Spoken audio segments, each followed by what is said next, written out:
Hello everyone, Johnny Minder here, and today we are continuing to learn Japanese with Super Mario Advance 2, Super Mario World. Last time we started this series, we checked out the box art, started the game, but only barely so, because it was also a shorter stream due to the previous one for the Tomodachi Life Direct. But also we had the story intro at the very start of the game, so we checked that out. Today we'll actually start playing. There will still be some writings to check at the very start, but we have more time and everything. We'll definitely start playing also some levels. Okay, without further ado, let's start.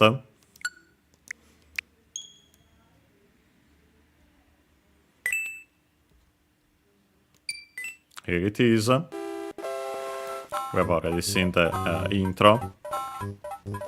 Choose the game. Here we go. Super Mario. And as you can see, we have this. I've shown it also last time at the end. Since we actually started the file and then saved, because lucky it is, we can save at any time in this version, like the original. We saved right at the very start, so we are in World 1. And then we have 0 levels played. I'm pretty sure that's the 0 there. We can actually start it. And speaking of writings, I was also thinking inside levels, but of course, in this game, we also have the level names. I like past ones. Well,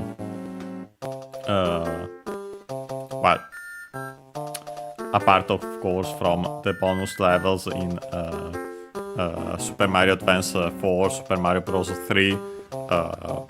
Usually we had at most seen the names of words in game, but here we have straight up levels. This one is pretty easy. It's called Yoshi no Ie. And first and foremost we have of course Yoshi, Yoshi's Japanese name. Notice the double consonant before the shi, the long vowel, and so Yoshi.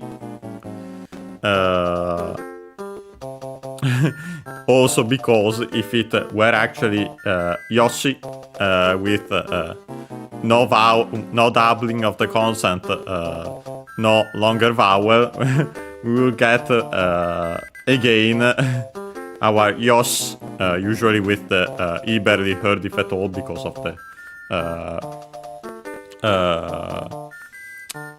it's usually used as an exclamation, and the previous consonant is barely is unvoiced, so the E and U are barely heard if at all in such cases.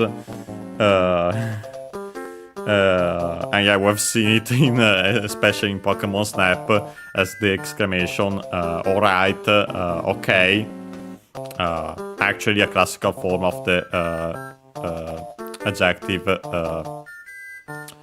yoi, still used in Japanese in that form, but usually when conjugating it on its own, usually E, and we have seen also that several times. But just as a reminder. After that, we have the possessive particle no, of Yoshi, or also the Yoshi's. And after that, we have what's Yoshi's possession. In this case, should be accented on the last syllable. And we've actually checked it, not the word itself. We haven't seen the word itself, I think, in previous series. But we've seen it. I mentioned it for a reason. Accent on the last syllable. means house, residence, dwelling, home. By extension, also family, household, and so on. But yeah, we have seen it. I mentioned it because we have found actually the word uchi unaccented. In that case, in the usage we have seen, and the interest us also in here, would be written with the same kanji, and then you either have to hear it or understand it based on the context. Has the same meaning, except that it's not a generic house, residence, and so on. It's one's house, one's home, one's family, by extension, one's household. But yeah, in our case, we simply have Yoshi's house, and so on. Yeah. So we can actually start this, visit it. Also inside the level itself, actually a small level here, yeah, it's literally Yoshi's house. And we have also Yoshi written here on the sign. Above it, the mailbox, however you want to call it. It also has the symbol, that T with a line above it, which is the symbol used for those in Japan. But yeah, we have this block to hit, a peculiar block. And yeah, when you hit it, a message appears, and yeah, so that's why even more so than the level name, I mentioned that, yeah, we have some writings to check, starting with this one. First and foremost, we have Irashai. And we'll stop actually there, since then it continues, but yeah, it stops there, also with the exclamation mark. Irashai comes from Irasharu. We check its accent on its own. It's in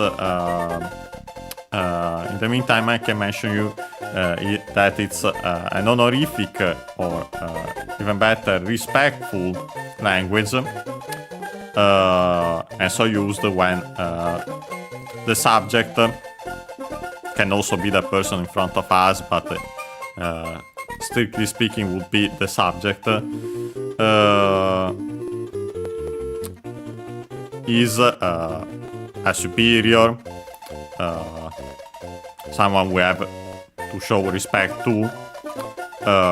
Although in Japanese there's also the matter of uchi, soto. In this case, uchi isn't the one for one's home and so on, it's the one for interior, which is the one. Soto means outside, and yet there's this matter that in Japanese that depending on the situation, one is a part is uchi and the other is soto, potentially. And so yeah, also depending on those, then you have to use the honorifics, but we'll see that better when the time comes. Okay, hope. Okay.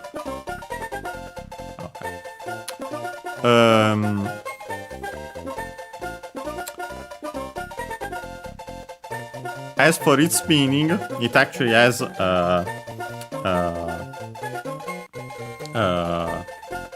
some meanings,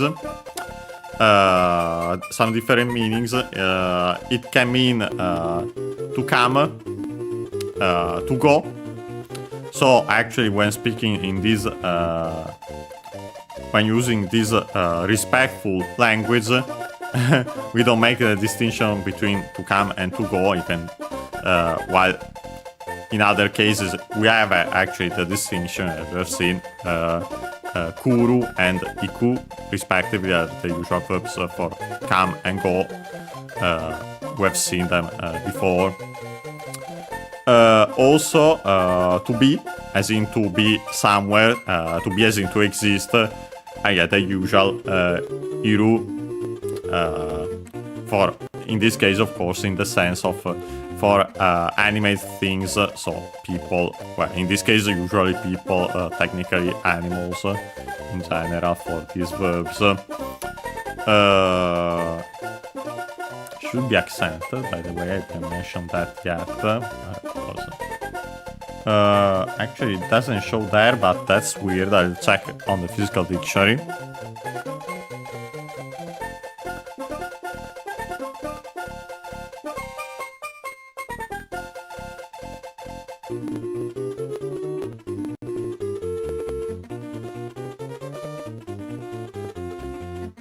Okay, got the physical dictionary.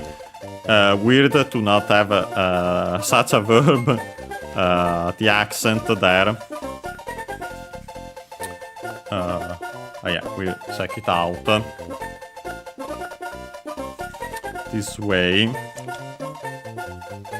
Irasharu. I hope it's present. Yeah, actually, here it's present, makes sense. And it's accented.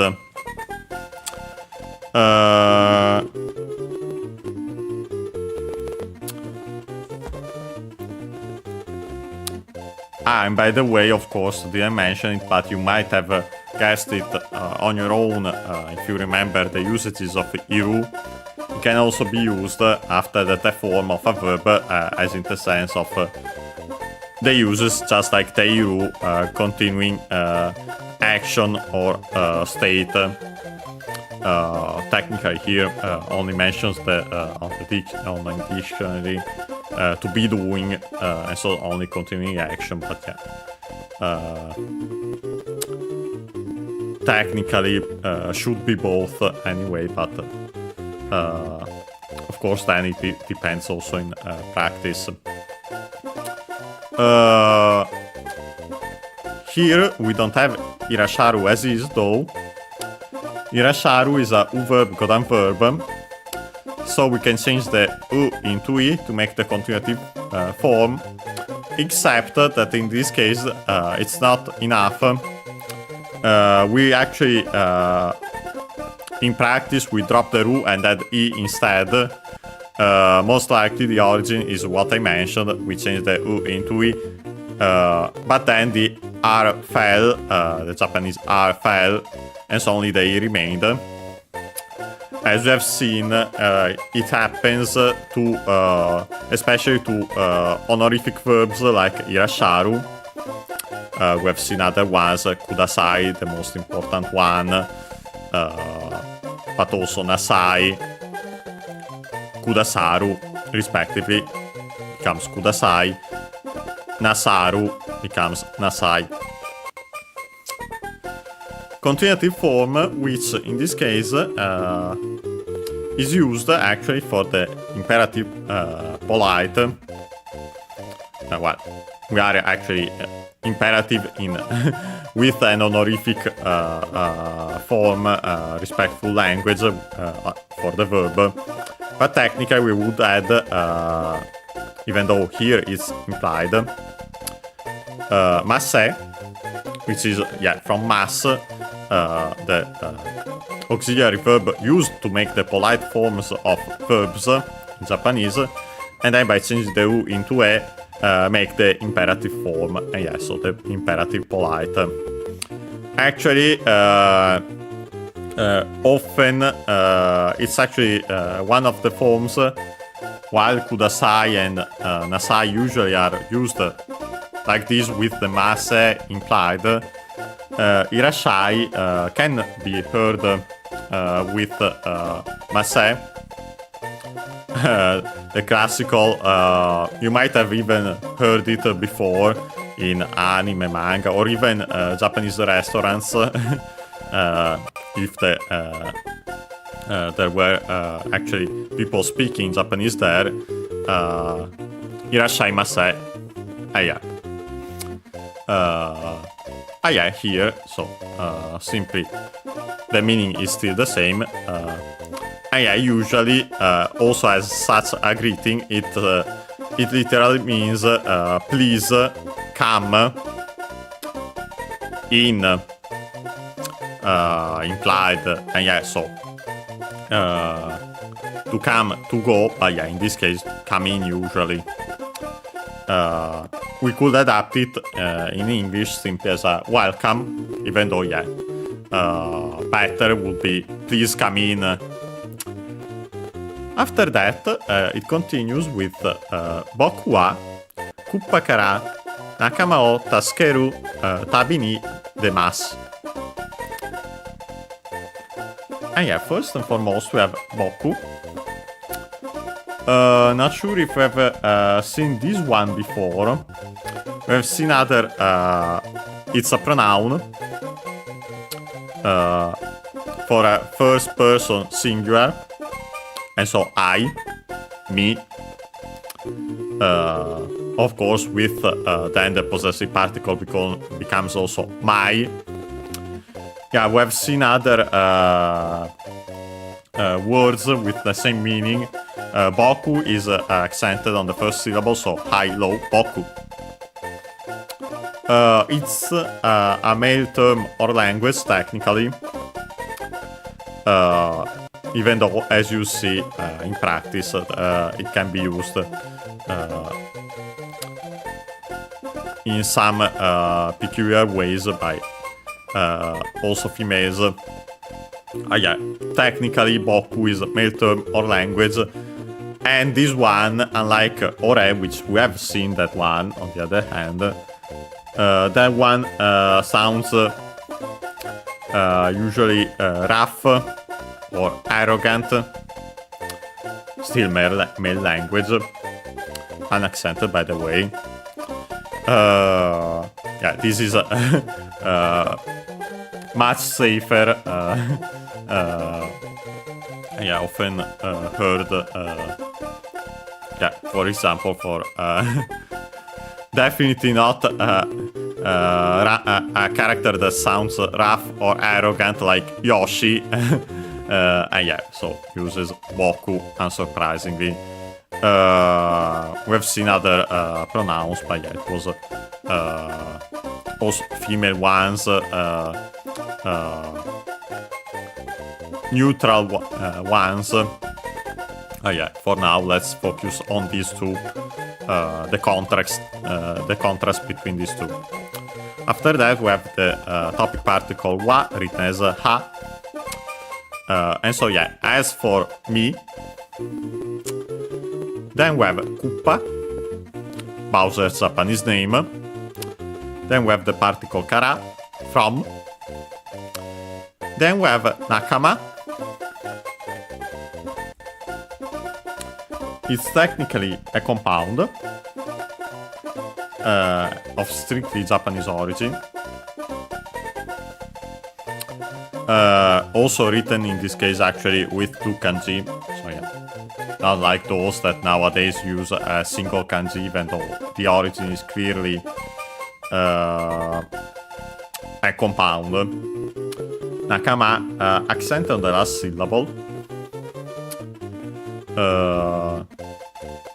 So yeah, technically, well, it could be simply its accent like that. You could technically consider it following the tendencies of strictly Japanese compounds, accent on either the last syllable of the first word or on the first syllable of the second word. In this case, of course, of the second word, the only syllable of the second word. We have actually seen before Naka, or at least, if not the word itself, I mention it because it contrasts with Naka, written with another kanji. That simply means middle, center, and so on. Inside. This one, still the same pronunciation, most likely related, means relationship. Yeah.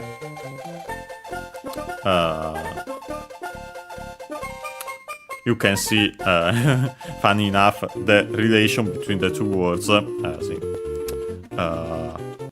Again, some a relation. So yeah, close part of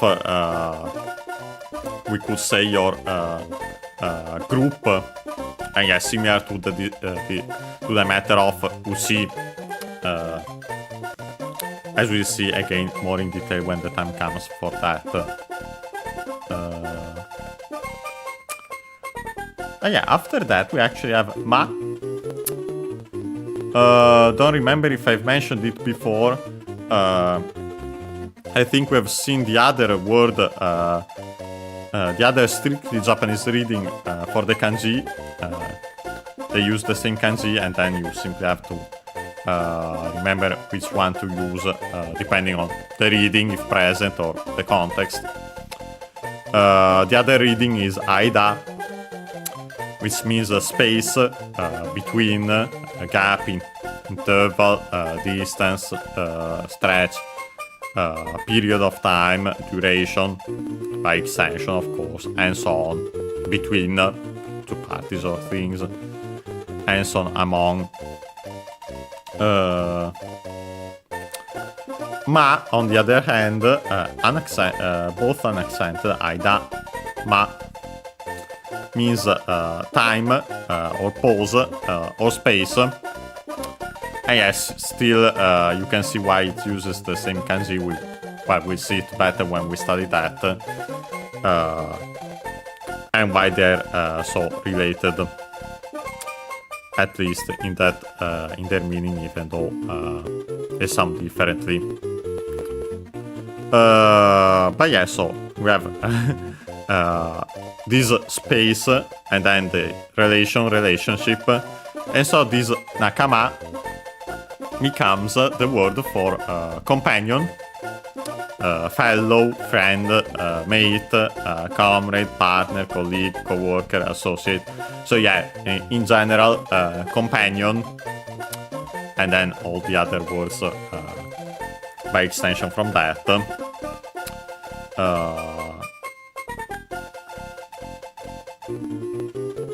Technically, by extension, also becomes a group, a circle, and so on.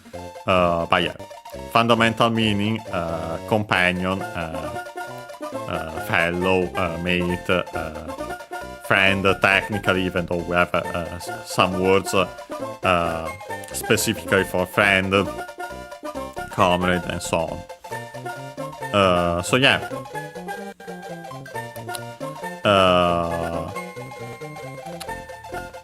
My implied companions, as in the other Yoshi, as we'll see. Then we have the object particle o, written as wo, and pronounced as such in careful speech and also singing. Then we have the verb taskeru.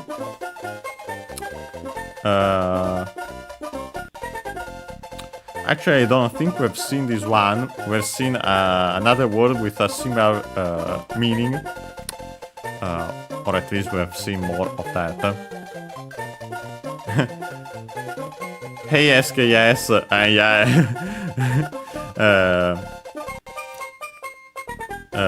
I can see why. Really nice, great game, Super Mario World. And this one I've actually finished myself, actually completed as in, completed. Finished as in played all the levels, got to not just the ending, but yeah, unlocking what you unlock at the end.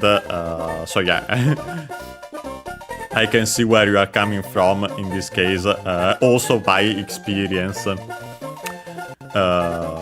Other than I've been seeing others playing it and so on. But yeah, as I was mentioning, we have the verb taskeru. I think unaccented. No, actually accented, so sorry. So tasukeru, so low, high, because we have the rule between if the first syllable, first mora in this case actually, is high, then the second one is low, and so when it's accented. In all the other cases, the first one is low and everything else is high until included the mora that is accented. In this case, our ke, and so low, high, high, and then low for the ru.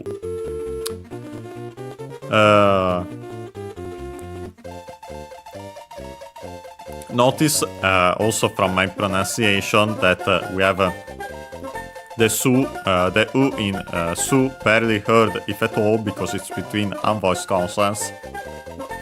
So yeah, usually taskeru.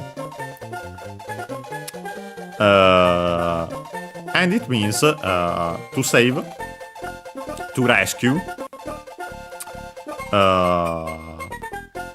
by extension also to help, to assist. And yeah, so makes sense for our context. After that, we have a noun. And so actually,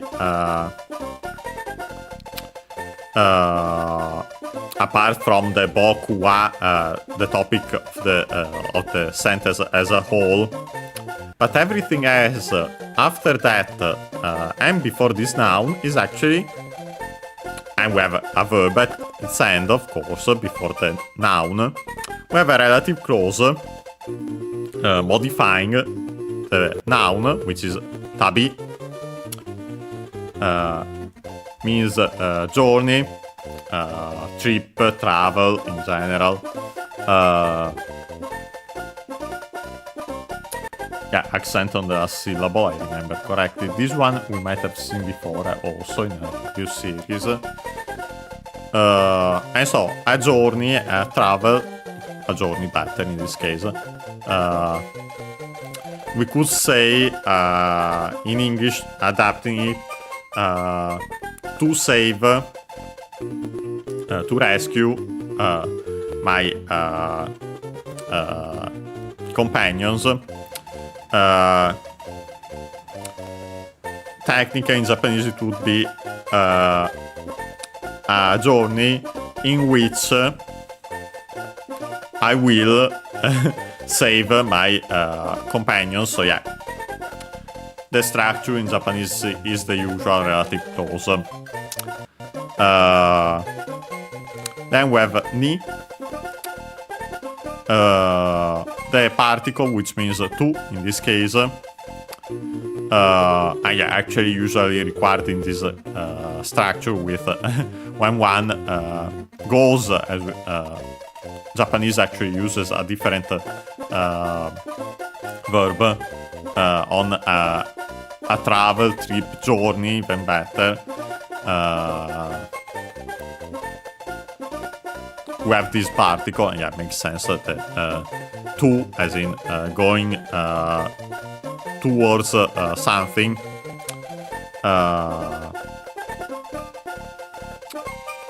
In English, we would have to adapt it and use on potentially, but yeah, Japanese we simply use the usual directional particle. Reminder that there's another one which is even better for strictly direction, which is e, written as he. Ni usually actually implies that being the destination, but yeah, not in this is simply because it's actually required by the verb. It's how you say this structure. And yeah, last but not least, we have the verb teru, which we've actually seen before in a previous series. Makes sense because it means to leave, to exit, to go out, to come out, to get out. In general, to leave, to exit. And yeah, in our case, simply by extension, actually, to leave on a journey, to depart, to start out, to set out, which is the second meaning in the online dictionary. But yeah, makes sense to leave, and yeah, then leave as in on a journey. Accented there. Here it's a root verb, it's a verb, so we can drop the ru and add mas. Drop the ru to make the continuative form. Continuative form of the verb required to add mas, and yeah, so make the polite form of the verb. And yeah, so the translation becomes, as for me, I I'm leaving on a journey in which, as mentioned, literally, I will rescue, implied my companions from Bowser. We could adapt it to make it sound better in English. On a journey to rescue, and honestly, the meaning is there also in Japanese, but the structure, strictly speaking, yeah, the structure is simply a relative clause here. After that, we have another sentence. Goyo no kata wa zannen deshita. First and foremost, we have this goyo.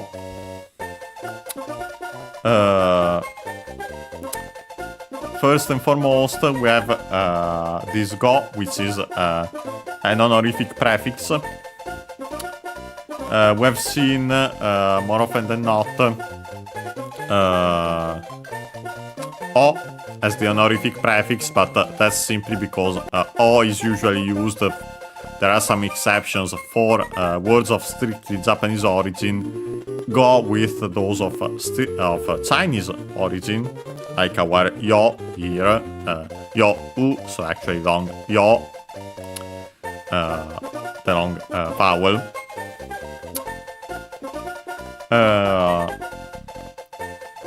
Yo on its own is accented. Yeah, I have to straight up say accented because the accent can stay on the longer vowel. So yeah, either it stays on the yo or is would be unaccented. So yeah, in this case, it's accented. Luckily, keeps the accent even when adding this go. Actually, in other cases, unfortunately, it changes, and yeah, you simply have to see when that's the case and remember it. Yeah, so we have this go yo u. So yeah, actually go yo o. Low, high, low. Yo, as we see also when we study its kanji, literally would mean use, and so purpose. But by extension becomes business, task, errand, engagement. And yeah, so also in this case with this goyo is yo, applied, says the dictionary, business, concern, need. And yeah, actually with this go, with this honorific prefix, becomes an honorific or even better, a respectful language. Also by extension is the customer's order. And yeah, also official business of the government and so on. But yeah, in this case, simply our case, business, concern, need. Then we have the possessive particle no. To connect it with the following word, which is kata. This one I think we have mentioned before. Actually, we haven't found it. I think we haven't found it in this usage. But in the other one, kata should be accented on the last syllable, but we'll check. It is. Usually would mean, the fundamental meaning would be direction, way. We're seen by extension, when used as a suffix with verbs, usually. Method of, manner of, way of, makes sense. As a suffix by, remind you, after the continuative form of verbs. But I think I mentioned back then, when we've seen it, that it also becomes the honorific, or even better, to be more specific, respectful form for the word person. And yeah, that comes from this using direction way, and so the direction in which a person is, and yeah, then by extension the person in that quote-unquote direction. As we see, other words that are used with for people, for person in Japanese, use similar expressions of direction. And yeah, we have this one, first and foremost, yeah, honorific or respectful language, person. And yeah, so we could say lady, gentleman also, but yeah, strictly speaking, person, but an honorific or respectful language. Then we have again the topic particle. So, yeah. As for people, we have to adapt it in English because of couldn't be suited in this case in English with business, with need. We could keep business technically and it would be better, strictly speaking, but yeah, we could adapt it also. They are all technically translations for, as we have found them also on the dictionary, for goyo. As for people with business, and then we have this zannen.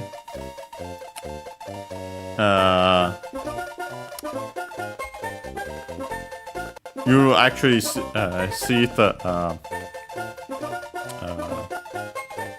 a good amount of times in Japanese, as it's a pretty useful expression. Zannen is a Chinese compound. So actually, I think an accent. Yeah. No, actually, yeah. By the way, this is quite the exception because it's actually accented on the ne. Zannen. So yeah, low, high, low. So be careful. Usually the unaccented, the Chinese compounds are unaccented, or at most accented on the first syllable. So yeah, be careful. This one is accented on the second syllable, on the ne. Third mora, by counting them by moras or beats, haku in Japanese. It's quite useful and quite used because it means it's an adjective, adjective in this case. And so yeah, we will need the copula, as we can see also here, which means regrettable, unfortunate, disappointing, vexing. But yeah, usually you see it as more of an unfortunate or yeah, regrettable.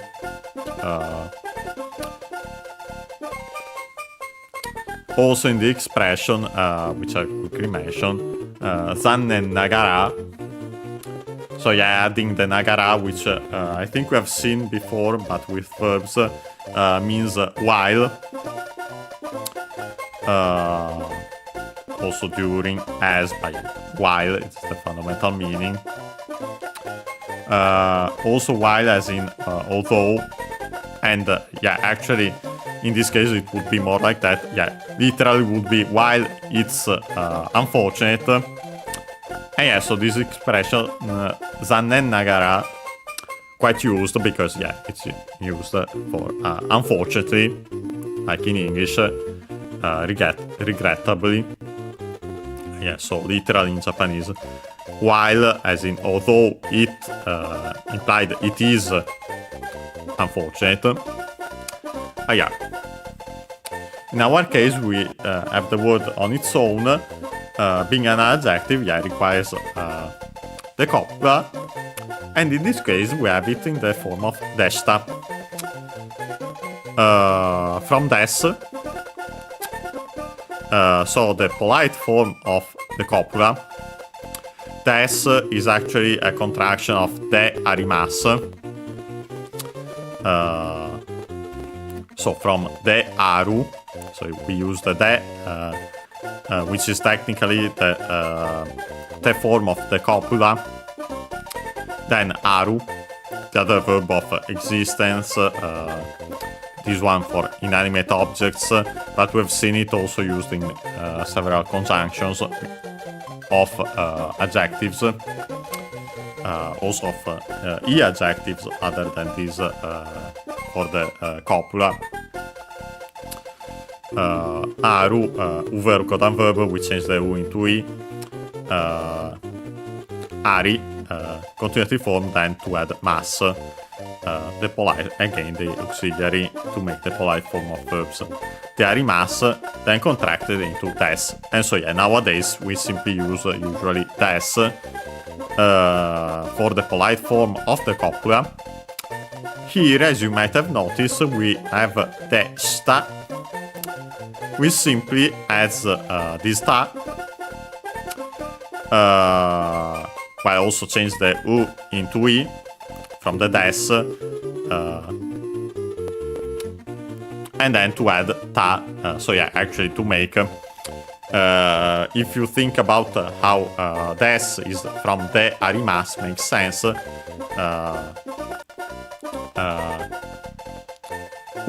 Mas technically u-verb, codant verb, and so we would have to follow the rules to add the ta.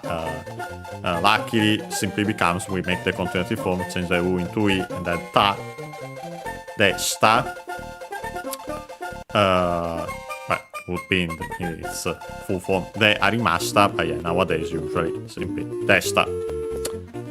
And so yeah, simply changing the u into e to make the continuative form to add then attach the ta, desta. The accent should be still on the de. The e is barely heard, if at all, because it's between unvoiced consonants. And so yeah, de sta, high, low, low. More often than not, since it's the copula and it's attached directly to nouns, you'll hear it fully low, simply because, of course, if the word that, to which you attach the copula is accented, yeah, of course, it's more important the accent of the actual word, not the copula. And so, yeah, in this case would be zannen desta. So, the usual accent of zannen, low, high, high, low. And then everything else also low, the desta. Zannen desta.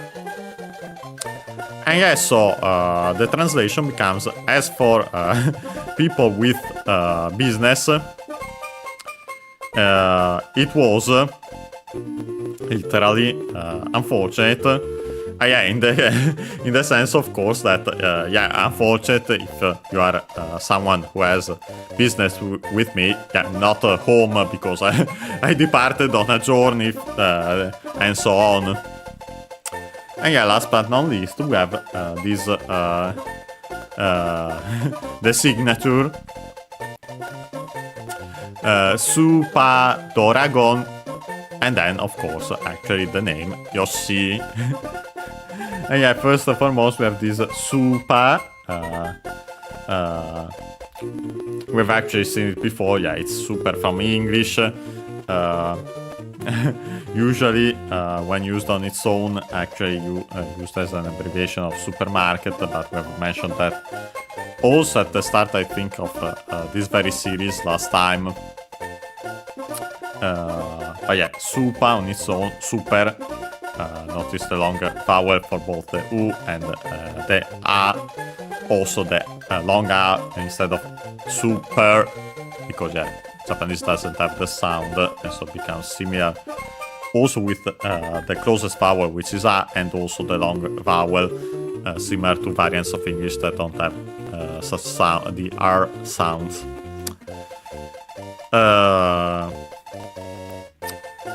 What we haven't seen before, although on the other hand, is Doragon. Dragon, of course, as you might, you can clearly see it. Not too different. honestly, the biggest difference is the additional O for do.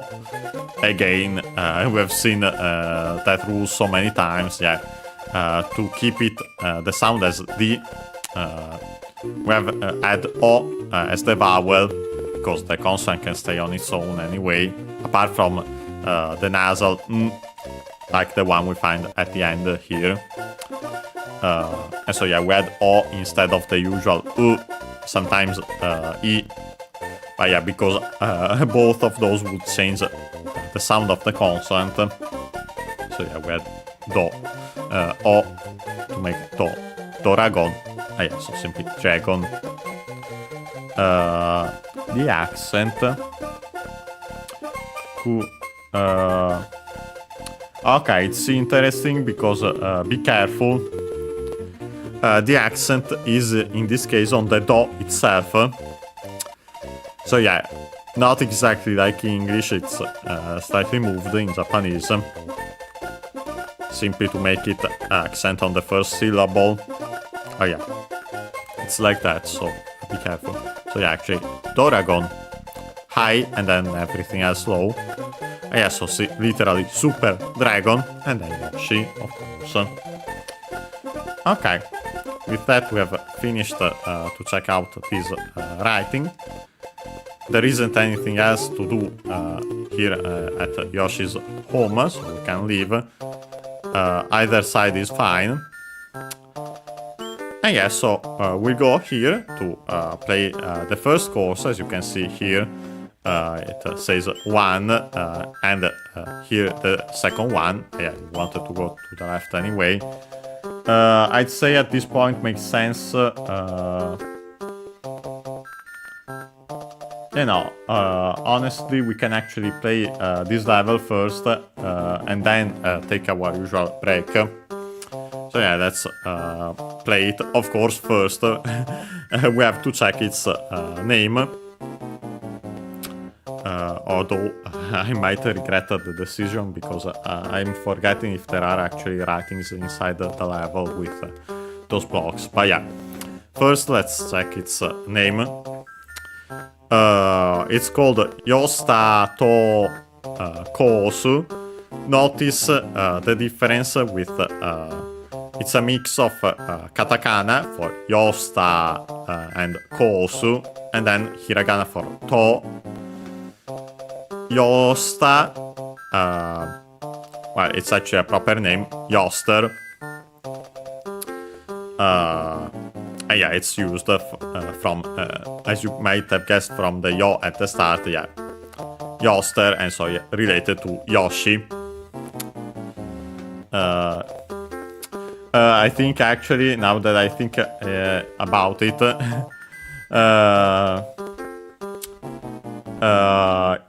it's most likely a play.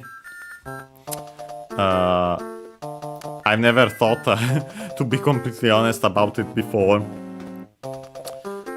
because you don't see it as clearly in English. It's clearer here in Japanese, technically. Also with those longer vowels. But yeah, if you change the yo at the start with the e, you get isuta, which is Easter from English. By the way, accent on the e as expected.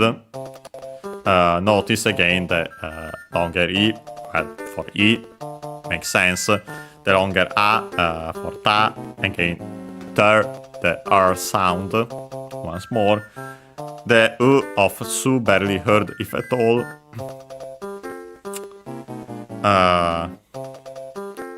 And so yeah, Easter, accent on the e, just like in English.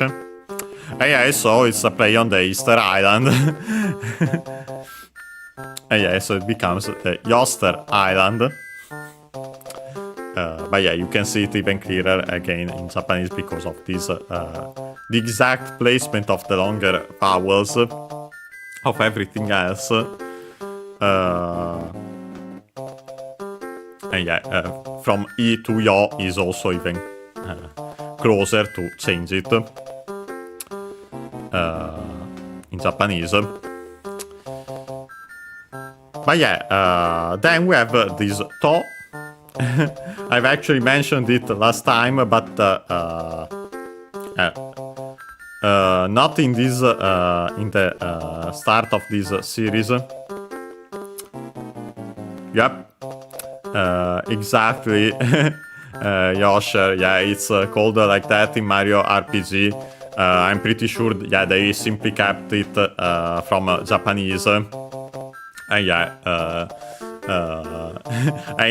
it's called that because of this reason. Yeah, from Easter, it's a play, the usual word play at play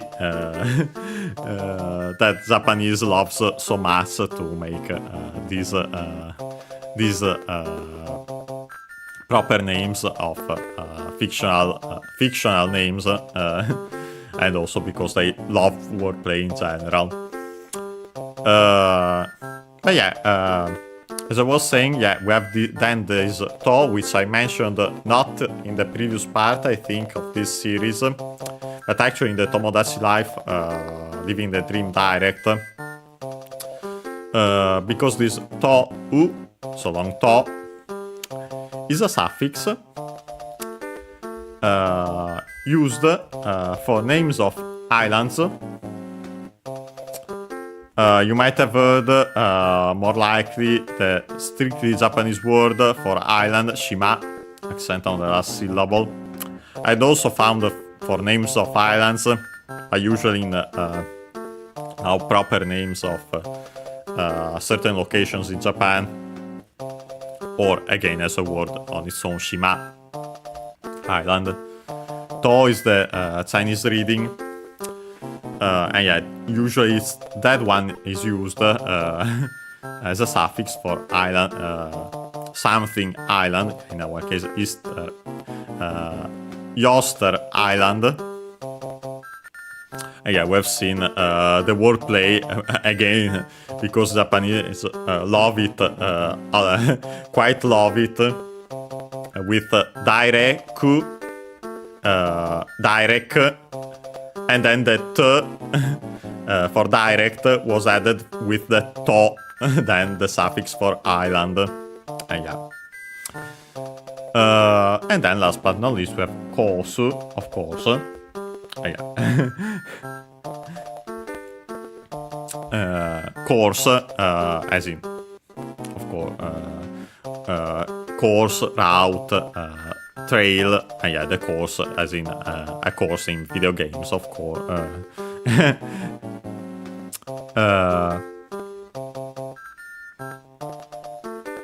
Yeah, we'll see it when we eventually play Super Mario RPG in for the channel.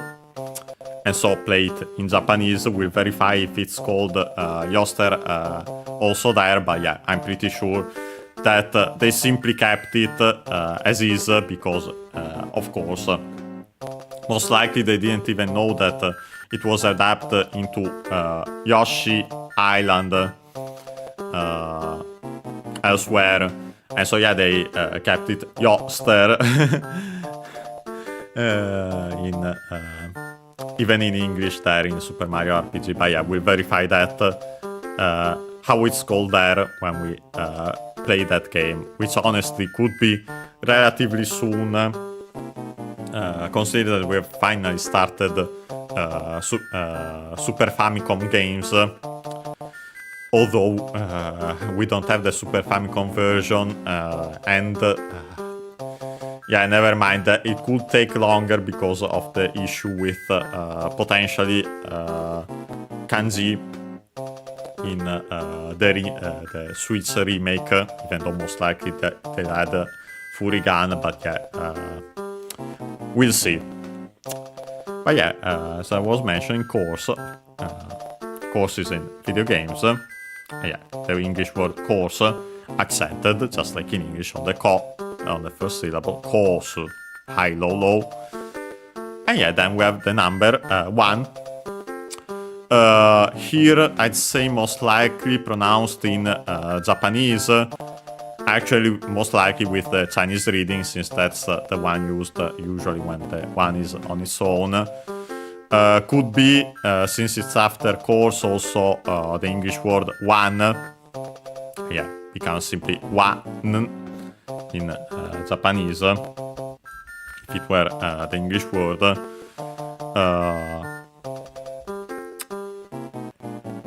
Accented, of course. Yeah, makes sense. But yeah, honestly, in this case, I seem more likely ichi.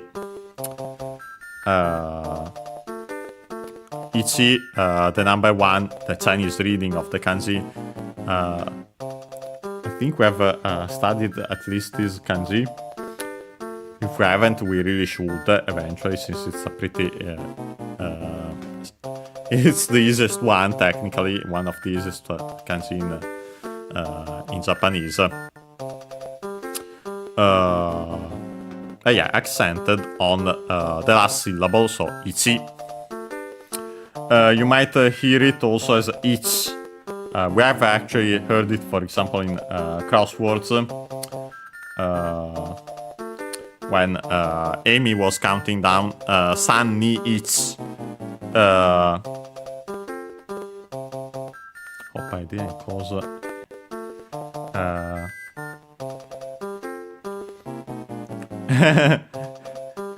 Yeah, honestly, that's a good way to remember.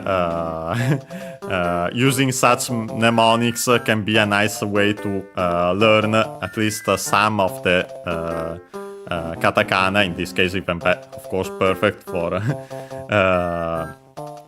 to learn specifically how to read and write technically Yoshi. But yeah, if you are interested, you can check, well, of course, the wealth of hiragana and katakana learning materials on the internet and books and so on.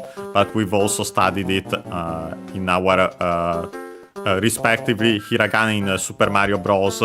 While playing the original Super Mario Bros. And katakana Super Mario Bros. 2 as in the Lost Levels. We haven't played Super Mario Bros. 2 as in USA, so yeah, International Super Mario Bros. 2 yet. We eventually play it, of course, in the Super Mario Advanced version. I wanted to quickly check if we have actually studied the kanji for one, because I feel like we haven't. Okay, we haven't somehow, despite being a really easy kanji. I hope we'll find it sooner rather than later, because yeah, it's kind of absurd that we haven't seen it yet. We haven't even seen it technically other kanji with that stroke, because it's such a basic one. But yeah, we'll see. Okay, without further ado, let's play this course. And yeah, there for a moment it showed. Okay. You know what, I'll take the... not the best start, but yeah, honestly, I won't worry too much since we can save anyway. I'll take the loss there because I got distracted. Technically, now we have SNES... yeah. I have a SNES NSO controller that I finally got after a long time. Of course, then it's just the jump. Yeah, I was distracted by when you select Mario, it shows in the bubble Mario that says actually his name, Mario. Well, actually, could be pronounced as Mario, as mentioned, accented on the first syllable. Potentially, Japanese might accent it as an accented. Yeah, I've mentioned why last time. Wanted to repeat that. Let's get some power-ups. Yeah, I was worried about these. We have a writing here. So yeah, we have to check this out. like it should be somewhat quicker. First and foremost, we have E button wa, jump. Yeah, these are some is a tutorial, some straight up controls. Yeah, we start with the A from English, of course, accented. And then we have this button. We have seen it a lot in previous series, especially Pokemon Snap button, but it's different because it actually comes from Portuguese, botão, and it's also unaccented, potentially also because of that, and also because it came in Japanese way earlier, and yeah, that's why it's also from Portuguese.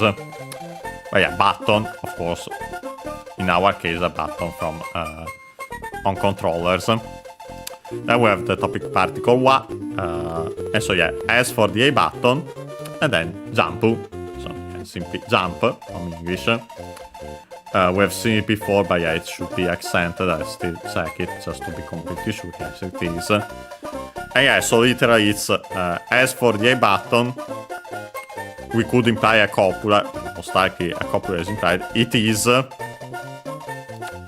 jump, so yeah. To jump, you press the A button, but yeah, the structure in Japanese is simply the A button is jump. Then we have the same sentence, just with some differences. Aru button wa spin jump. First and foremost, we have this aru, of course, the R from English becomes aru in Japanese with the longer vowel also. And then the ru, we have to add u because R can stay, Japanese R can stay on its own like most consonants.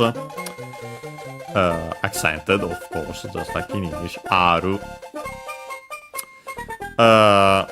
And yeah, then we have button again, but the R button, wa, again, so the topic particle. As for the R button, and yeah, we have the spin, jump, and yeah, we have in addition spin from English, of course, with the addition of u for su, but is barely heard if at all since it's between unvoiced consonants, so yeah, even closer to English. Accented on the P, just like in English, spin. And yeah, spin jump. As for the R button, it's the spin jump. And now actually, yeah, that's quite important since apart from the A button, we have this introduction of the R button for the spin jump and the introduction of the spin jump. And so yeah, we have the explanation for that. Fumenai teki mo fumete o kikunattara boku mo wareru. First and foremost, we have fumenai from should be from fumu, simply. So actually, the verb fumu means to step on, to tread on, to trample on. Other extended meanings, but yeah, this is the fundamental one. Unaccented, fumu. We can change the, and yeah, because it's transitive on its own, we can change the u into e, and then technically add ru. Can be seen here because of further conjugation.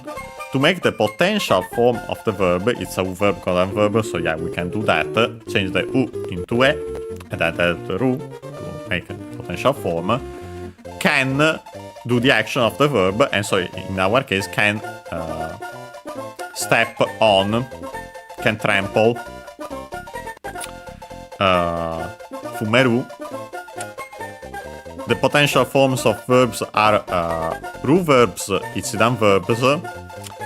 So we can drop the ru to add then nai, the adjective nai, which on its own means non-existent, and is used with the.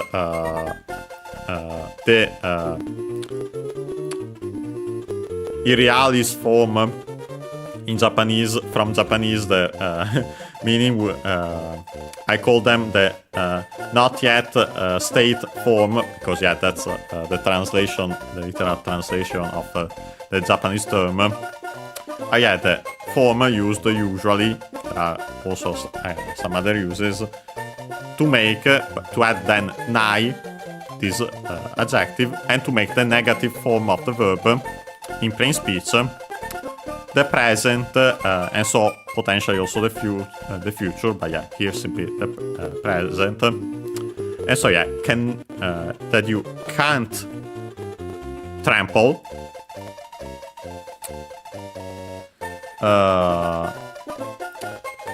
And after that we have a noun. So actually, technically, it's a relative clause. Here we don't have much of a clause, it's only the verb itself. So yeah, technically a verb in attributive position, simply.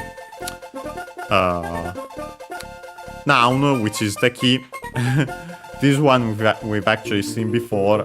We've even studied its kanji. Means, well, usually in the context of video games, usually enemy.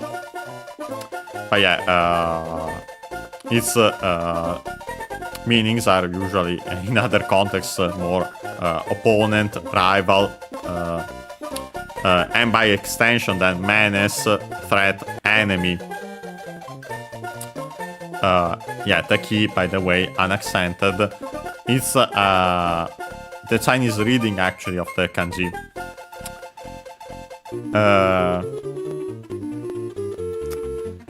Then we have the inclusive particle mo, also even. And so yeah, even enemies that you can't trample. And then we have again our verb fumete, from fumu, again the potential form by changing the u into e, and then adding the ru, but then we drop the ru to add te, because it's again a ruverbic verb, to make the te form of the verb. Here in its most common usage, the fundamental usage, which is do the action of that verb and, or you could say also in other, in this case I keep it like this most likely, but also by doing the action of the verb,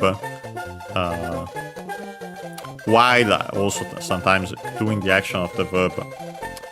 But yeah, all those usages, we've seen them also before in previous series. But yeah, it's here you can trample, right, those, also those enemies. And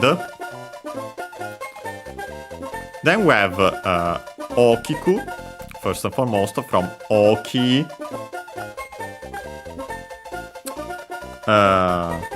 An adjective, e adjective in this case, and so can be conjugated,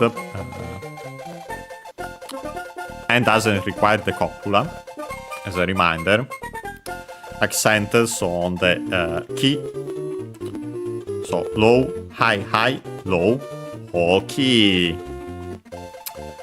Means big, large, great, but yeah, here literally as in big, also by extension loud, extensive, and so on. So yeah, big, and in several meanings, but yeah, here literally big, as in, we'll see, become big. And yeah, we can drop the e and add ku to make the adverbial form of the adjective. In this case, required because then we have the verb naru, which means to become, accented. And so yeah, with to say you become, you change into the state of any adjective, you have to make the adverbial form, we have seen also other with na adjectives. You add ni, which is again is also the adverbial form of those adjectives. Ni also for nouns. So it's these adverbial forms or the particle ni in the case of nouns technically are required by the verb naru. Become big. But we don't have naru on it as is. It's a verb, codan verb. So to make the ta form, like in this case, we have to follow the rules. It's in rules, it becomes a double consonant ta.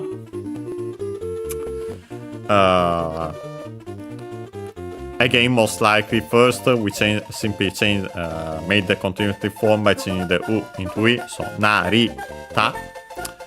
But then most likely the vowel fell, and so nar, r, ta, difficult to pronounce, became simply the doubling of the consonant ta, natta. Here, on its own would be used for the past form of the verb, but in this case we actually add also ra, and so make one of the forms of the conditional, if, when. And actually not just the condition, not just conditional, but also, just like in English, can also have a temporal meaning, if, when, just like like that. This particular form, since it's formed from the past form of the verb, from the ta form of the verb, has a focus on the condition having happened before, then what's mentioned after can happen. And so in this case, you, if, when you have become big, so first you have to become big. When you have become big, then we have buroku. You can guess it quite easy from block from English. Quite an important word for Mario games.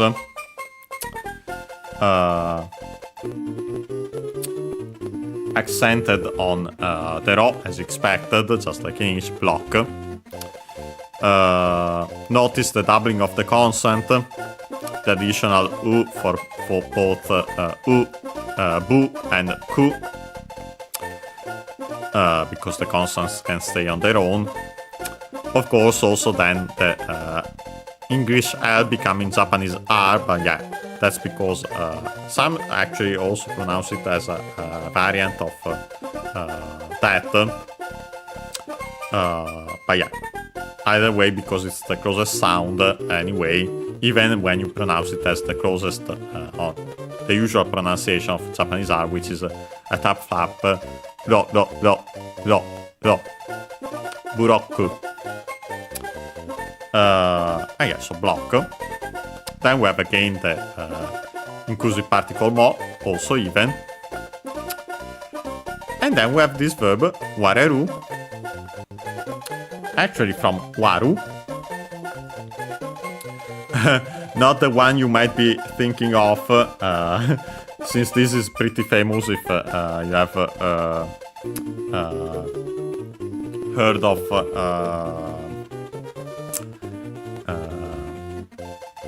the whole matter of Wario's origin, the origin of the name. That one comes from the adjective warui, which means bad. And the adjective, accented. No, this is an unrelated, or maybe it's actually potentially related in origin, but technically not. They use completely different kanji also. But this verb, waru, actually, let me check. By the way, is also an accent, so even less likely. Means to divide. Also to cut, to halve, to separate, to split, to rip by extension. And also, the fundamental meaning, I'd say more to divide, or potentially the other one, which is the one that interests us, to break, to crack, to smash. And yeah, it's a U verb, code verb. So yeah, which can change the U into E, and add ru. In this case, we can actually see it to make the potential form. And so yeah, can break, in our case. Could also be in other contexts, can divide, and so on. In our case, can break, crack, smash. And yeah, so the translation becomes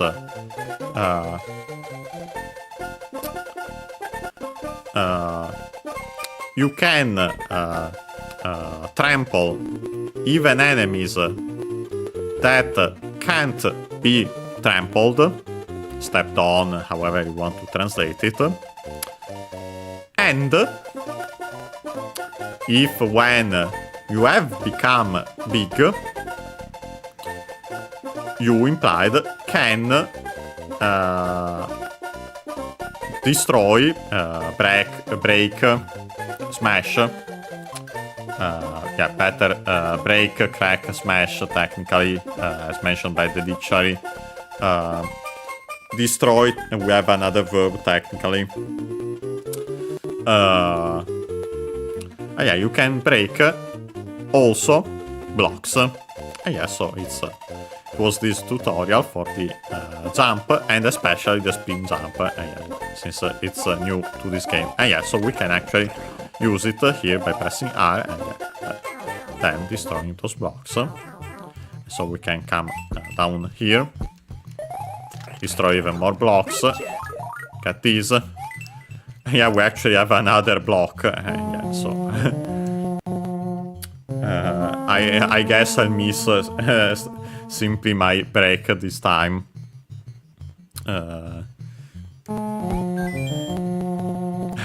Even more so considering that we have this. But yeah, it might be better to have played this level, considering all these writings. We find way less so inside the levels in the future, but yeah, of course, being the start of the game, we have more of them. First and foremost, we have this 1 point, the title, quote unquote.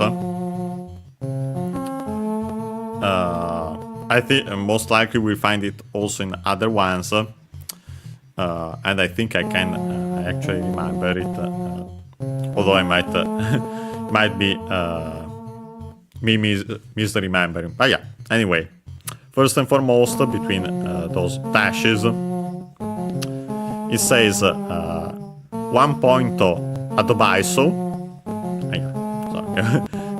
You might have guessed literally from English, 1 point advice. Yeah, let's check anyway their accents. Quickly comment also on how to get them. And yeah, we have literally this 1 point. 1, as mentioned. We can see it straight up written in this case, accented on its own. Then we have point, and yeah, again we have to add the O for the T, because it can stay on its own, but if we added U or E, it will change. Some words do that regardless. We have seen, for example, tsu, the number 2, tsuri, 3. Yeah, most likely because those came to Japanese earlier, potentially when it was still pronounced 2, and so there wasn't an issue, or they simply ignore that. Those are all the possibilities. Yeah. For this word, it actually adds O to keep the T. And by the way, worth mentioning is that it's one of those English words unaccented in Japanese, so be careful. Pointo becomes. yeah, actually 1 point together gets accented on the po. And so yeah, actually on the first syllable of the second word. So yeah, the usual rules for these compounds. Despite point on its own again being unaccented. And then we have adobaisu, advice. Of course, we check its accent. While searching it, I can mention that yeah, we have of course the additional O for the D. English V that becomes a B. Again, nowadays we also have the how we can write the V sound in Japanese, in katakana. Older words that came into Japanese before that existed changed the V into B, which is the closest consonant, and then the additional U for su, for the S. And yeah, the accent is advice in English, and yeah, it's on the ba in Japanese. Adobaisu.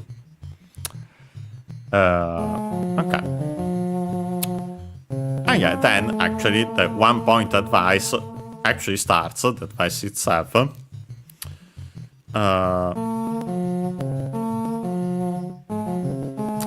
It says, Yobun ni totte, amatta item wa, gamen no ue ni, ikko, oite okemasu. Okay, first and foremost, we have this Yobun, which I wasn't completely sure at first, but I think it's from because honestly, yeah, technically it's a common word, but not as used as other ones. But yeah, then by giving it some thought, and now I have confirmation the dictionary. The yo is makes sense because it's the kanji which we'll see has the meaning excess. Bun is the usual one, we'll see pretty fundamental one, which means part, also on its own, even better as a suffix. Accented bun on its own. So yeah, high, low. Yeah, so literally, yeah, it's a Chinese compound and is unaccented as expected because of that. Means literally extra, excess, part. While the kanji, the first kanji would mean usually too much on itself, surplus also, and so on in its meanings. Yeah, it can be, in this case, extra, excess, surplus for yobun.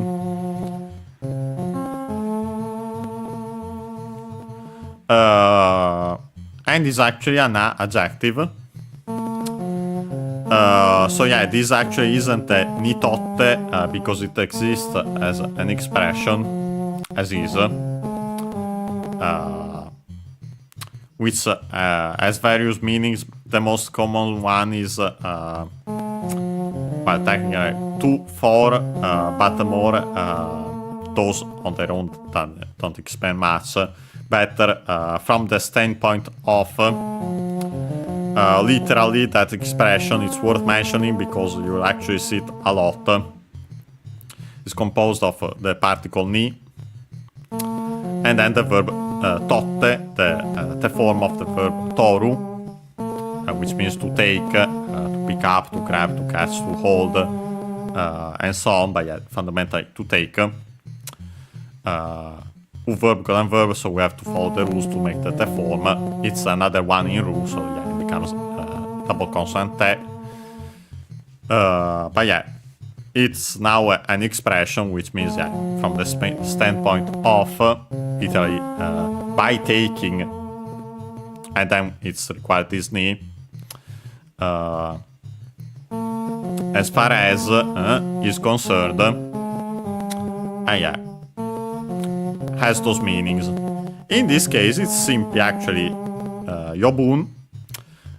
We mentioned an adjective So we can actually add ni to make the adverbial form. Actually, it's most likely that ni is the continuative form of the classical copula, nari. But yeah, nowadays you can consider it as the adverbial form of na adjectives. The na used with na adjectives when putting them before a noun and modifying it also comes from the classical copula nari. But yeah, adverbial form.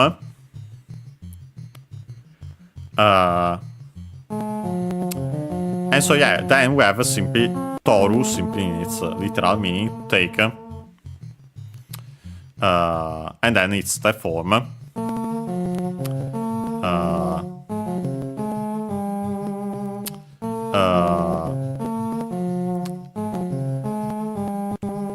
Take in excess, in extra, in surplus.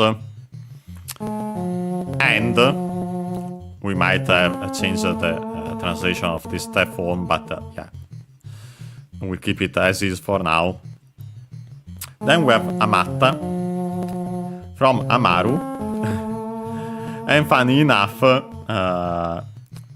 is the strictly Japanese reading of the kanji for yo,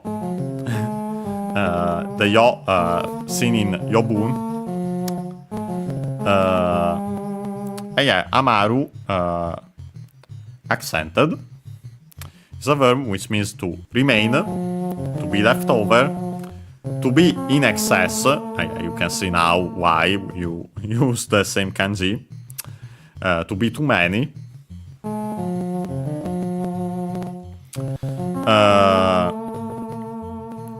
And yeah, by the way, often found as the word amari.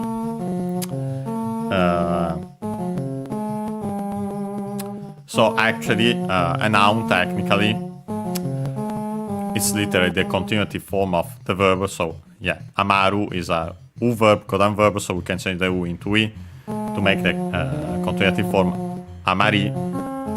And so should be accented on the last syllable, and it is. There are some that are exceptions, but yeah. And literally would mean as a noun, remainder, remnant, rest, and so balance, surplus again, and so on. More often than not, actually used as an adverb for very much, better in the positive than too much, excessively, overly. But also used in the negative, with negative verbs, for not very, not much. And yeah, I wanted to mention it because it's actually pretty common, a pretty common word in Japanese, but we'll see it again when the time comes. Also wanted to mention it because, yeah, here we have the ta form, we want to make the ta form, and so actually it's a verb, codam verb, so technically we would follow the rules, it's in ru, so it becomes double consonant ta. But yeah, to make that, technically, it was from the continuative form, so yeah, even more of a reason to mention it. But yeah, ta form, and so past form of the verb. And then there's a noun, so actually it's a relative clause.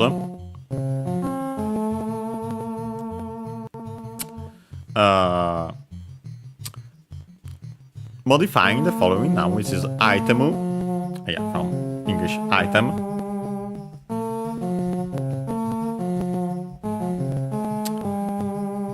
We'll check its accent. The only, of course, we have the additional u at the end for the m, because m can stay on its own.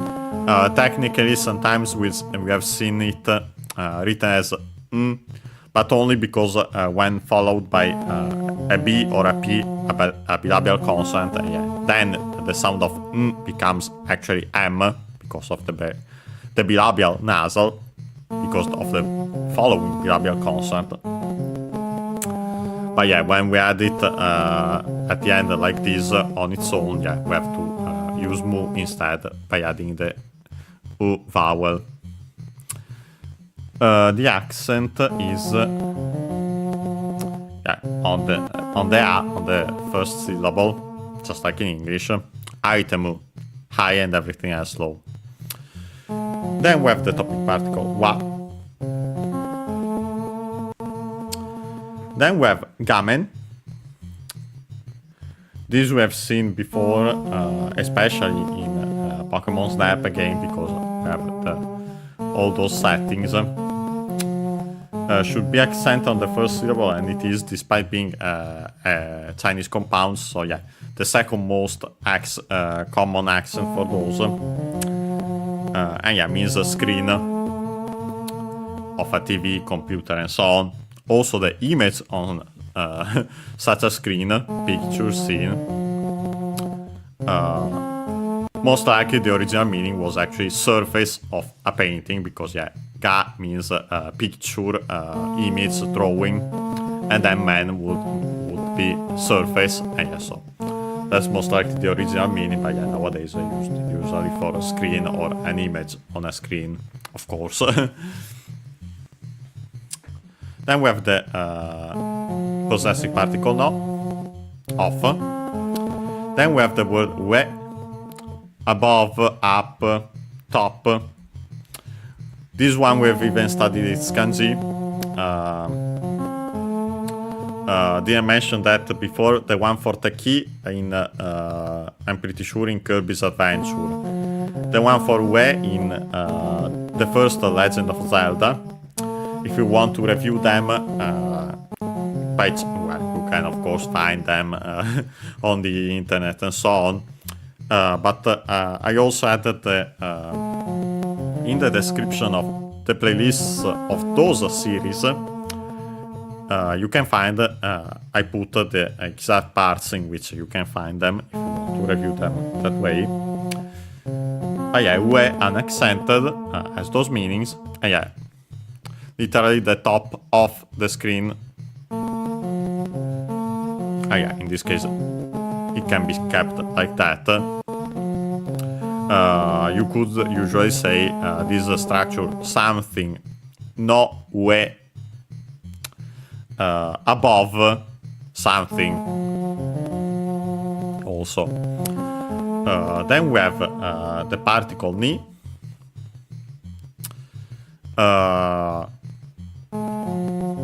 To. In this case, required by the verb, as we'll see.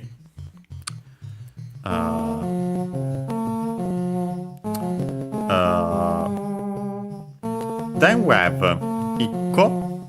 We have the number 1 written in our numerals plus ko. It's a numeral plus counter combination. Ko is of Chinese origin, and that's why then we use ichi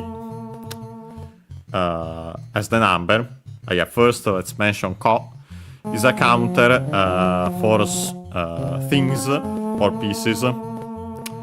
Things usually more small than for small things. Technically, you could say that it's a kind of generic counter, not as generic in Japanese as the tsu. With that one, requires strictly Japanese numbers. But yeah, technically, still relatively generic. Although better, even better for small things or pieces. Yeah, we have ichi before it, but yeah, there's this phonetic change. Technically makes sense considering that the number originally was actually it without the additional i or u. There's also the reading itsu for this number. Yeah, original from Chinese, it was it, and was kept like that in Japanese at first. And yeah, so unsurprisingly, that t then was difficult to pronounce, actually became the doubling of the following consonant, ikko. I quickly check on the physical dictionary the other one.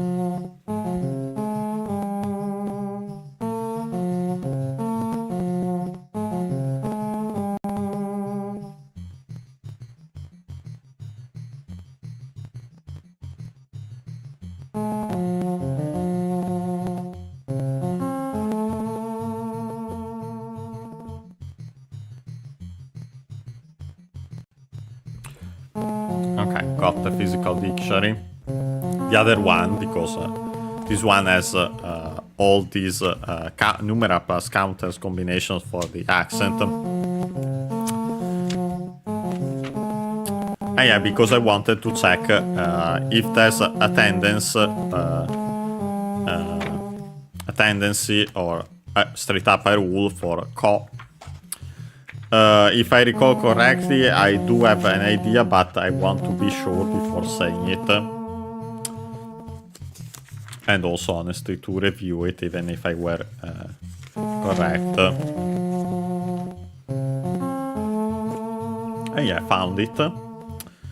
Yeah, lucky, this is pretty easy. The accent is always on the syllable before the co itself. So yeah, in our case, icco, so on the I. Syllable notice, so yeah, not on the small su, because the accent can't stay there, of course. So on the vowel before it, on the mora before the small su, in our case, icco. And then we have all the other ones. Nico, Sanko, Yonko, Goko, Rocco, Nanako, Hachiko, also pronounced as Hakko. Between brackets though, so technically Hachiko would be, despite actually the unvoiced consonant there, they keep the accent there, could be moved on the ha because of that reason, and usually more often than not might be. Yeah, for Roku, we have also the doubling of the consonant, instead Rokko. Yeah, also with the barely heard, if at all, U, Rokuko, and yeah, simply becomes double K, and so doubling of the consonant Rokko. Potentially also for the Hachiko, for the same reasons as Ichi, Hachi. For the 7, we use this, for the 4 and the 7, we use the strictly Japanese numerals instead. Yeah, for 4, because of the shi, which will sound otherwise like the word for the Chinese word for death. Maybe also for that reason, also for shi, but yeah, anyway, they prefer also for 7 the strictly Japanese nana. But yeah, everything has kyuko. Then we have jukko or jikko. Both exist. Jikko technically is more formal. But yeah, you'll often hear with that U for the 10 jukko in our case. And yeah, also the doubling of the consonant also there. There technically, because it was actually ju for 10 actually came from with a final fu, actually pu originally, and so yeah, say jukko, very yeah, difficult to pronounce, so the doubling of the consonant instead. But yeah, nowadays for the number itself, it will be ji fu, was originally ji pu. Yeah, now of course jiu, actually ju becomes because of the evolution of the language, but we'll see, and we mentioned those again. I wanted to quickly mention it was a good occasion to check out those rules and also the accents. But yeah, accent is pretty easy. And then we finally have our verb, oite, from oku. Actually, twice, as you might have noticed. Oku, we've seen it actually before, as a verb on its own means to put, to place.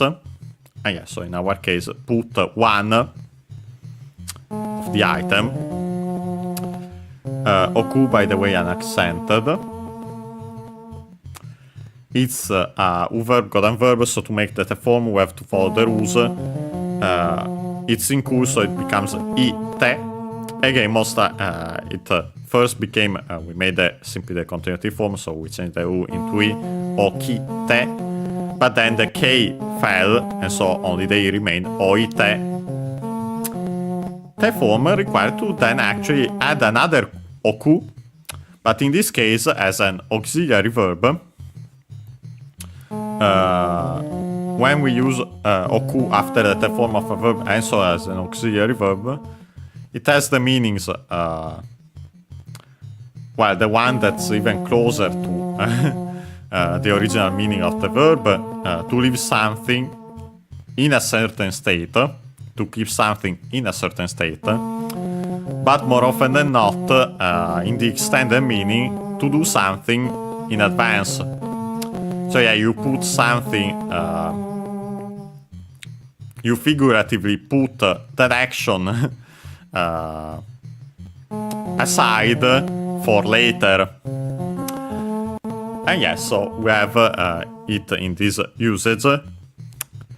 It's worth mentioning that though we don't have oku simply as is, again it's a verb, golden verb, so we can actually change the u into e to make, and then technically add ru to make the potential form, okeru.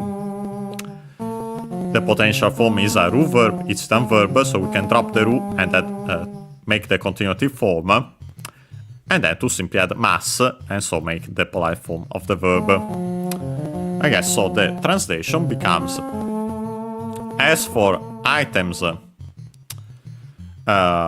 then I think you have to go back to, well, technically you can keep it like this.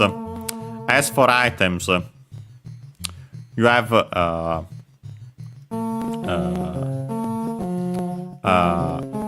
to match off. We have the to translate the amaru first and foremost. As for items in excess, wanted to avoid, better to keep it than to, as in to remain then. As for items remained, by taking them implied in excess as extra in surplus. I wanted to avoid those other translations of amaru for that reason.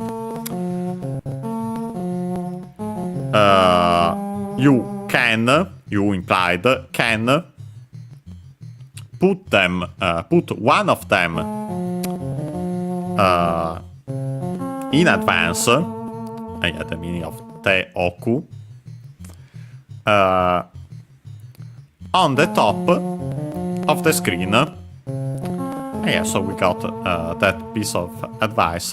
We have then actually the final part of this, which says Serecto botande toretari mo shimasu.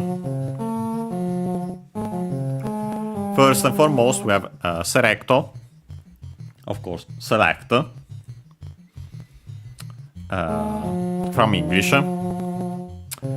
Technically, in the dictionary translated as selection,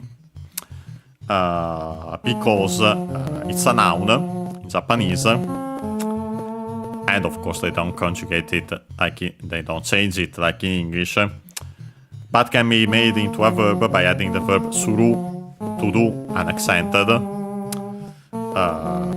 and yeah, literally to do a selection, and yeah, to select. Yeah, notice again the additional u for the ku and the to and the o for the to. as usual, because the consonants can stay on their own.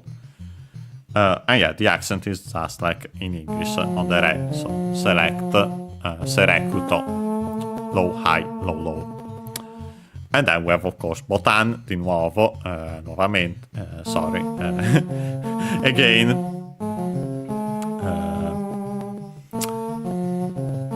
So yeah, the select button.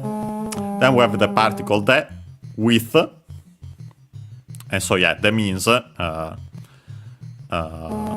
with the select button. Then we have this toretari from toru again, to take. Verb, golden verb, so we can change the u into e. And add ru, technically, but it's not present because of further conjugation, to make the potential form can take. Further conjugation, which is, again, potential forms are ru verbs, each them verbs. So we can drop the ru to add ta, to make the ta form. In this case, not usually on its own the past form of the verb, but in this case we actually add a ri after it. And we have this tari. It's a particular form of the verb, which has some usages.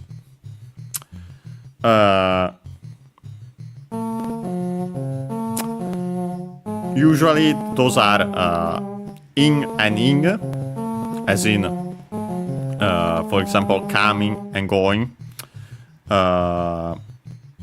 Usually, yeah, in that sense, for the opposite, do two opposite actions can be in one after the other, actually more often than not in alternation.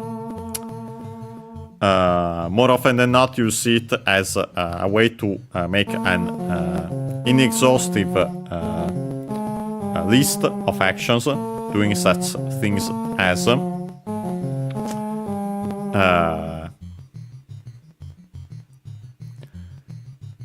and it's worth mentioning at this point that this re is actually because it's a continuative form.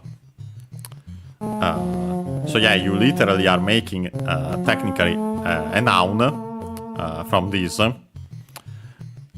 That ing, ing and ing we've seen, we mentioned. You notice that it's similar also to the tara we've seen before. But yeah, that tara is actually the Irialis not yet state form, which was used actually in the past also for the conditional. In contemporary Japanese, it's not used anymore, but can be found in some expressions like that one.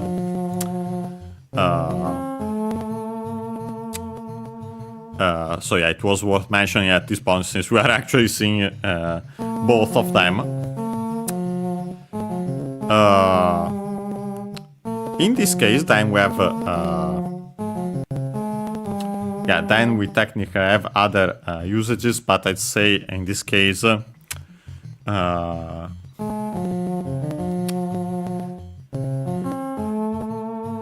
simply doing such things as, even though technically you can only do that,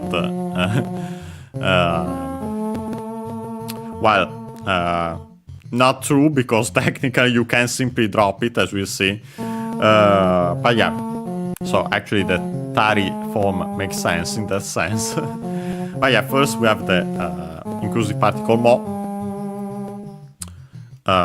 also even, and then we have the verb suru, to do. And yeah, actually, usually, sometimes I think I've seen actually without the suru. But yeah, the rule would be that technically after the tari forms, you should use the verb suru. And it makes sense when you consider the origin that they are continuative forms, nouns from those verbs. But yeah, you have to add the verb suru here in its mass form, unfortunately, so yeah, we make first the continuative form. Unfortunately, suru is one of the completely irregular verbs in Japanese, so you simply have to remember that its continuative form is shi, and then we simply can add mas to make the polite form. And yes, so the translation of this part is with the select button, you can literally do well, we have to adapt it in English. You can take the mentioned above mentioned item kept on the top of the screen. You can also take it and so on. And yeah, that actually, as mentioned, actually makes sense, as I show quickly. Yeah, you could technically drop. You simply drop it technically. So yeah, actually, there is more than one outcome to that. But yeah, of course, you usually would drop it to then take it. Yeah, I already have ambiguous, so I'm actually bringing it back up there. Yeah, we can destroy those. Yeah, it's worth mentioning for those who haven't played Super Mario Bros. Before.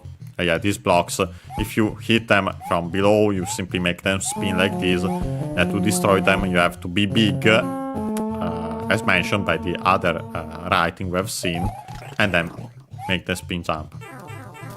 Yeah, with that, we get sent outside. This is the the checkpoint. Don't think there's actually anything else before, yeah, because this is where we came in from, I remember correctly. Yeah, you get that pipe shoots you like a cannon.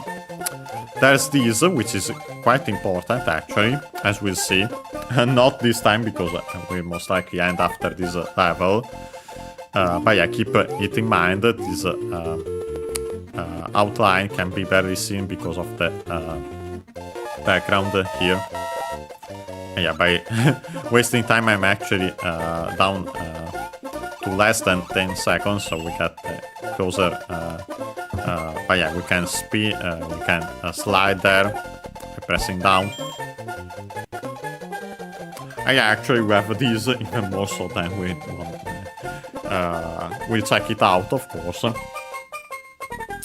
Hopefully it's the last writing, since we don't have much time. Yeah, first and foremost it says Bi botan wa kasoku. Yeah, first and foremost we have the B, as in the letter B, B simply with the long vowel. Should be accented on the just like in English, and it is. Then we have botan, again button. Then the topic particle wa. And then we have this kasoku. Kasoku is a Chinese compound which literally combines the kanji for addition, to add, and speed, or we could say in general also fast, quick. But yeah, in this case, add speed. And so actually, yeah, this compound means, Chinese compound means acceleration, yeah, speeding up, yeah. Literally add speed. Is unaccented like most Chinese compounds. And yeah, so as for the B button, it's acceleration, yeah, used to accelerate, to run. And yeah, now we have this. Oshita mama de kora ni sawaru to kora ga moteru. First and foremost, we have osu. We have seen it a lot in, especially in Pokemon Snap again, with along with that botan, because yeah, osu means to push, as in to push, to thrust, to shove, but also to push a button, to press down, and so on. But yeah, used, classical verb used with buttons here in video games. Also is an accented. It's a verb called a verb, so we can change the U into I to make the continuative form, and yeah, then add ta to make ta form. Yeah, technically, U verb called a verb, we would have to follow the rules, but yeah, for the verbs in Su, it's literally continuative form plus te or ta, because the same rules for te are applied to ta.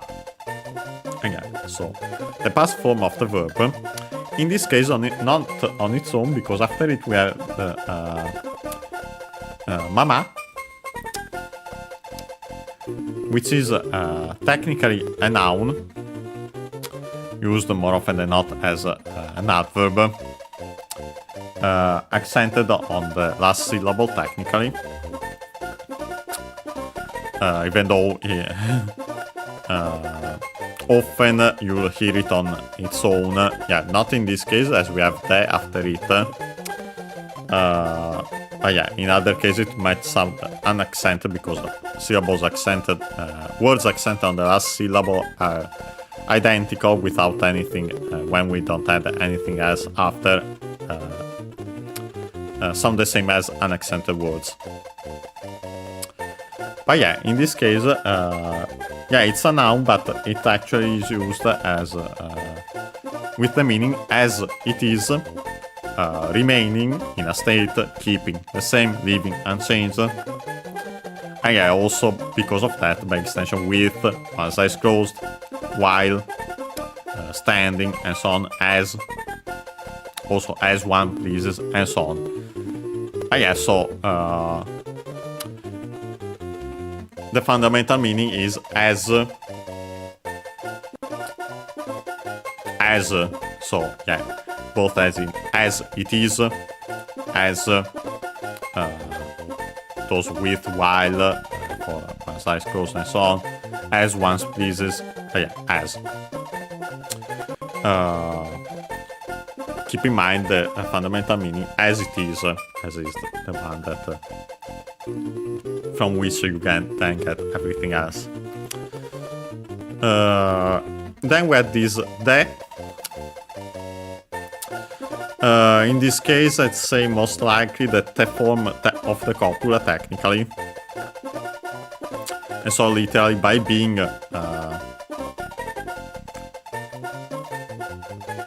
as it is, and yeah, then with a verb in that past form, it means being it pressed, as in the button. We could say with imply the button pressed, and yeah, keeping it pressed, and you can see the other meaning. Yeah, that's then we have Cora,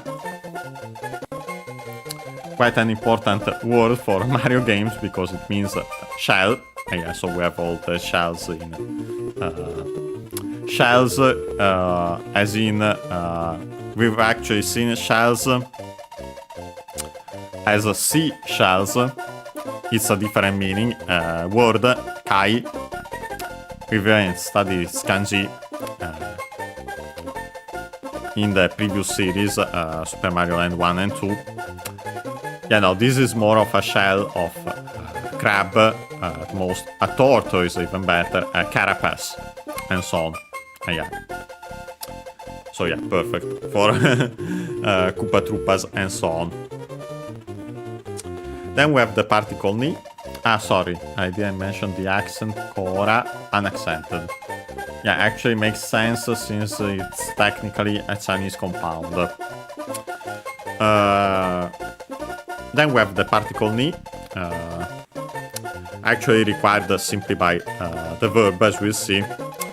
Verb which is sawaru, which means to touch. And yeah, that requires the particle ni, technically because the particle ni can be used when you make contact with something. And yeah, in our case, when you touch, and so make contact with, to to touch, to feel, to handle. Other extended meaning, but yeah, the fundamental one is to touch. An accent, by the way, so sawaru. Then we have this to after it, which is another way to make the conditional in Japanese. If, when, again, so also with a temporal meaning, potentially. This is the closest one to the zero conditional in English, so when you do the action of that verb, then something inevitably happens. And yeah, in our case, if you touch a shell, inevitably we have again kora, so shell, then the subject particle ga, and then the verb moteru from motsu,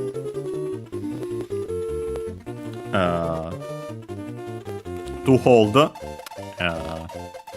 in one's hand.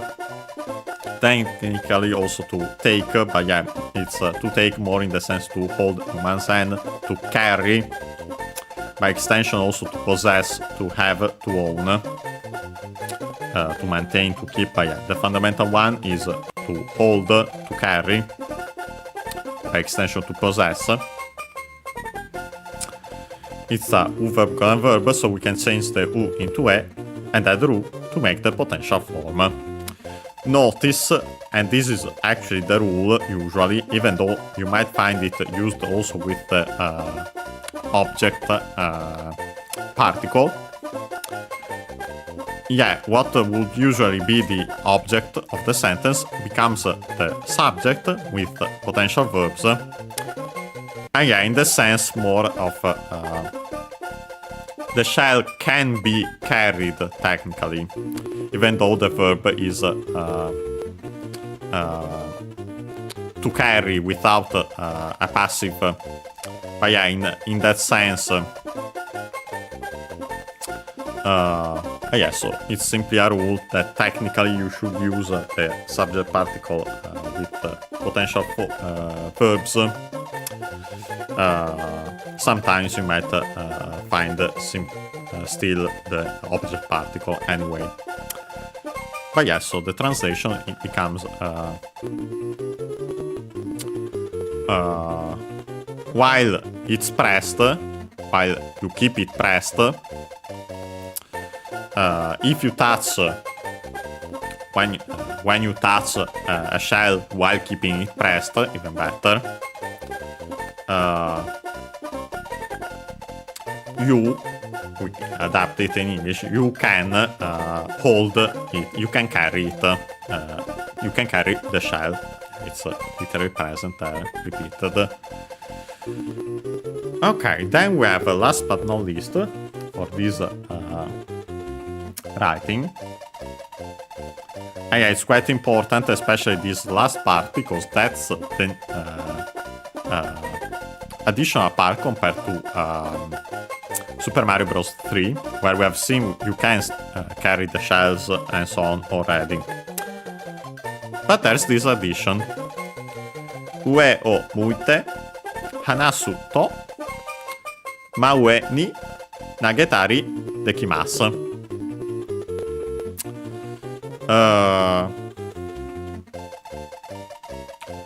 And yeah, first and foremost we have ue, again, up, above. Then we have the object particle o. Then we have muite from muku, which is a verb that means to face. I don't remember its accent, we have seen it before. Okay, unaccented. Muite, yeah, I was correct actually. Yeah, I wasn't completely sure.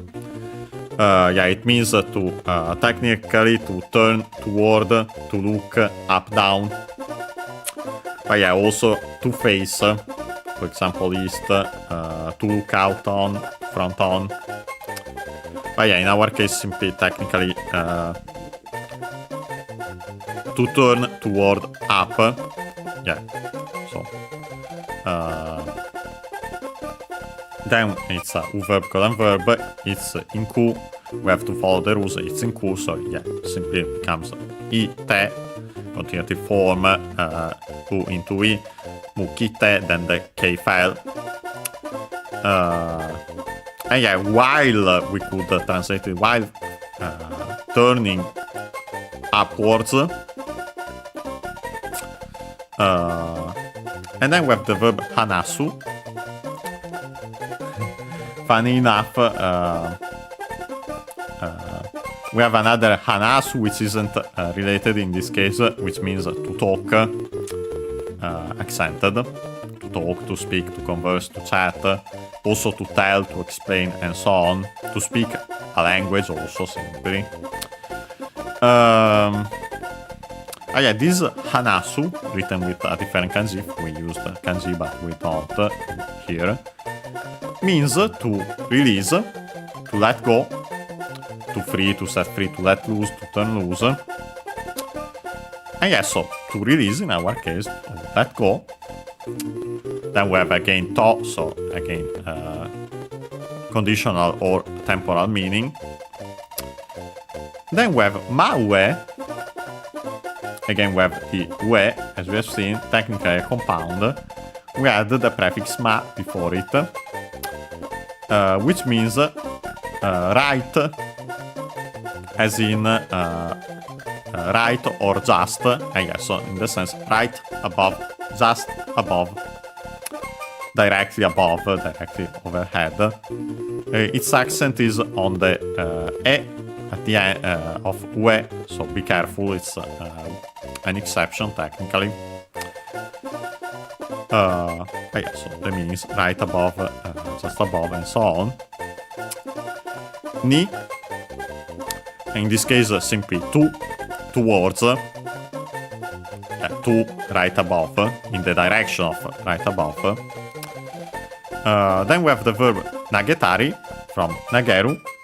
I think we have seen it before in previous series, but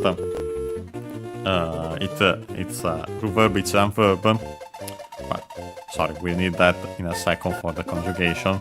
Its meaning nageru, accented, means to throw, to hurl, to fling, to toss, to cast.